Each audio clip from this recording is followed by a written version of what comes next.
उत्तर प्रदेशातला एक छोटासा जिल्हा असलेल्या भदोईचं नाव आता गिनीज बुक ऑफ वर्ल्ड रेकॉर्डमध्ये नोंद झालंय. कारण भदोईमध्ये जगातलं सर्वात मोठं कार्पेट बनवण्यात आलंय. भदोईने जगातलं सर्वात मोठं हाताने विणलेलं कार्पेट तयार करून गिनीज बुक ऑफ वर्ल्ड रेकॉर्डमध्ये आपलं नाव नोंदवलंय. तब्बल 12,464 स्क्वेअर फीट आकाराचा आणि सुमारे 13,000 कोटी रुपयांचा हा भव्य कार्पेट कझाकिस्तानमधल्या अस्ताना ग्रँड मशिदीमध्ये अंथरण्यात आलाय. पटोदिया नावाच्या कंपनीने या कार्पेटची निर्मिती केली आहे. एका ऑनलाईन कार्यक्रमात गिनीज बुक ऑफ वर्ल्ड रेकॉर्डच्या वतीने कंपनीला ऑफिशियल प्रमाणपत्र देण्यात आलं.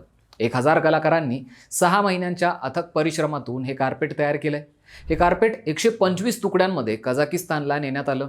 तिथे पोहोचल्यावर कलाकारांना ते मशिदीमध्ये अंथरण्यासाठी 2 महिन्यांचा कालावधी लागला. याची किंमत 15 लाख अमेरिकन डॉलर्स म्हणजेच भारतीय रुपयांमध्ये 13 कोटी 20 लाख रुपये इतकी. ही ऑर्डर कंपनीला 2021 मध्येच मिळाली होती. तेव्हापासून त्यावर काम सुरू होतं. यापूर्वी जगातील सर्वात मोठ्या हाताने विणलेला कार्पेट बनवण्याचा विक्रम हा इराणच्या नावावर होता, जो आता भारताच्या नावावर आहे.